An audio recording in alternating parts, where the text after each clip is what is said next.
In 1959, a fashion icon was born. A doll that wasn't just a toy, but a sensation that would shape generations. Yes, we are talking about Barbie. She is and always will be iconic, but it's no secret that kids are reaching for other dolls these days. When years ago, it seemed like Barbie was the only doll to have. So, what led to Barbie's fall from grace? What made children shift their allegiances?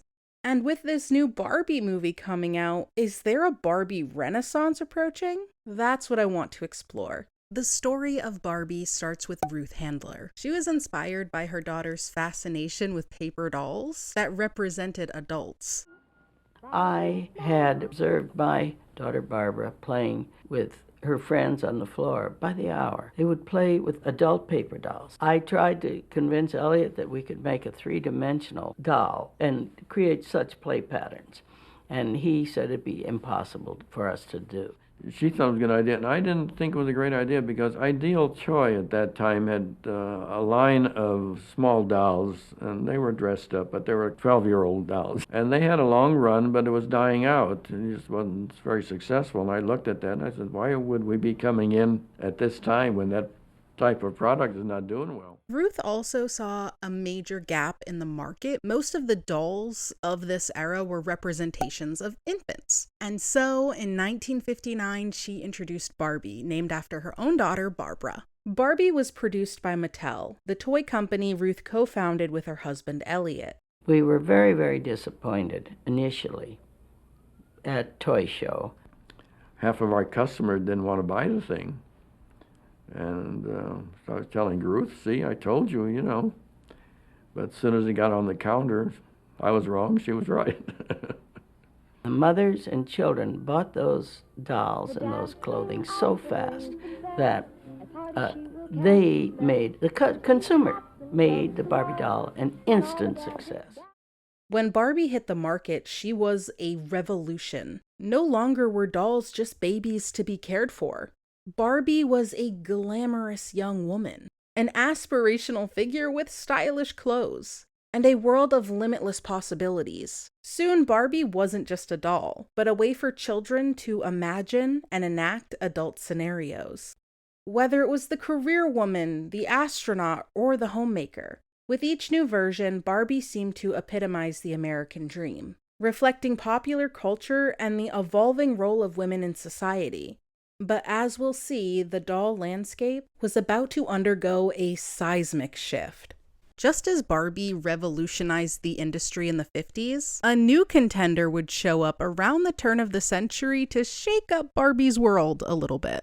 Enter the Bratz dolls, launched in 2001 by MGA Entertainment. As the name suggests, Bratz were anything but traditional. They had attitude, edgier clothes, and a look that was miles away from Barbie's classic elegance. Even the Bratz car, which I had, was badass. I remember that was probably the greatest Christmas gift I ever got. That FM Cruiser and the limo, oh my goodness, the memories are just flooding back. I was so big on Bratz dolls. Bratz dolls were known for their oversized heads, large eyes, full lips, tiny noses, and full glam makeup. This was a distinctive look that really set them apart. They represented a diverse array of modern fashion trends, and they were more in tune with the multicultural society that was emerging in the 2000s. Even the extension lines were edgier. The Bratz had extensions like Rock and Roll Angel instead of Barbie Veterinarian. Bratz, with their distinctive look, really resonated with kids that were growing up in a more diverse environment and a now very pop culture influenced world. They were something different, and at the time, they were looked at as real compared to Barbie. I know for myself personally, when I got Bratz dolls, Barbie became mom. The Bratz dolls were cool, except the feet. We won't talk about that. But Bratz were not the only competition at this time. The American Girl dolls, for instance, they came with their own books and stories, and each doll was a representation of a different girl from a different background, different era, reflecting a variety of experiences. And I know back in the day, some of my friends' moms did not let them play with Bratz dolls. So the competition was split in an unfavorable way for Barbie. We had the children that mama said, no, you're not playing with those harlots with the lip liner. They got the American Girl dolls. And then the other side of the market were children that could play with Bratz dolls, and they were cool and they were hip. American Girl dolls told rich stories through their accompanying books, making playtime an immersive experience. These stories were set in different eras and backgrounds, adding an educational element and helping kids to learn about and relate to various historical periods and lifestyles, which made them appealing to kids and their parents. I remember my older cousin got the American Girl catalog, and even just the magazine itself was amazing. I was blown away by just that. I don't know the exact price at the time, but when I wanted an American Girl doll, my parents could 100% not afford it. All I knew is that those were bougie dolls. The dolls themselves were very expensive, but their sort of extension lines were really the most exciting part. Which brings me back to that catalog that showcased these extension lines or accessories. They had bedroom sets, jet skis, little stories, as well as larger books that gave the whole story of each American Girl, which were later turned into films. I have not seen them all, but the ones that I did see when I was much younger were very well done.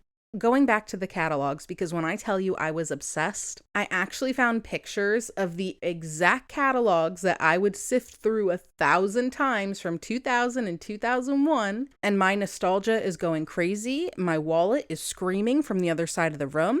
I still want these dolls, I still want their accessories, and they are still very expensive. Moving on from American Girl dolls, on the complete other end of the spectrum, we have the Monster High dolls that capitalize on the goth and fantasy trend. They appeal to kids who were drawn to the fantastical, spooky, and out of the ordinary. In essence, the world was changing, and so was children's taste in toys. They were looking for toys that represented their reality, their interests, their background, and this led to the era where the doll market was not dominated by just one trendsetter, but was now a platform for a variety of dolls, each with its own unique appeal. Facing this stiff competition, Barbie had to adapt or fade away. And adapt she did. Mattel, Barbie's parent company, took some pretty bold steps to bring Barbie back into relevance. In 2016, they launched the Fashionistas line, a game changer in the Barbie world. The newest additions for the Mattel company include a doll with vitiligo, a doll with no hair, a doll with darker skin tone that uses a prosthetic limb, and a Ken doll with long locks of hair. The line introduced dolls with 4 different body types: original, petite, tall, and curvy, representing a significant departure from the classic Barbie physique. This move towards body positivity was a much-needed evolution and was very well received globally. But Mattel did not stop there. The new Barbies also came in 7 different skin tones, with a variety of hair textures and colors. This is the moment. Let's see. This is the new Barbie Fashionista. So you'll see the Barbie doll itself is a little bit shorter in stature, which is typical for people with Down syndrome. Has smaller features. You see the almond-shaped eyes, you see the bridge of the nose. There is also a crease in the palm. Her necklace, those 3 arrows that are pointing upward, and that is what makes up Down syndrome, the 3 copies of the 21st chromosome.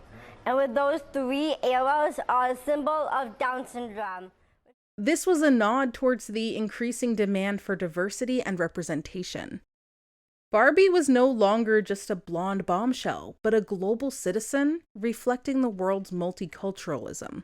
Mattel also amped up Barbie's career aspirations. Sure, Barbie always had different jobs, but now she was breaking even more glass ceilings. From robotics engineer to presidential candidate, Barbie started taking on roles in industries where women were underrepresented. These changes marked Barbie's comeback. They allowed her to resonate with a new generation of children who saw in Barbie not just a doll, but a reflection of the diverse, inclusive, and ambitious world they were growing up in. Today, the doll market is more diverse than ever. Each doll line has its unique selling point, from LOL Surprises unboxing thrill to the empowering storylines of the Creatable World dolls. The options are endless. But Barbie is still here, holding her own. She's a nostalgic icon for multiple generations and still brings joy to kids worldwide. And now Barbie is about to make another comeback, this time on the big screen, and not in any way we have seen before. Margot Robbie and Ryan Gosling star as Barbie and Ken in the new Barbie movie, directed by Greta Gerwig.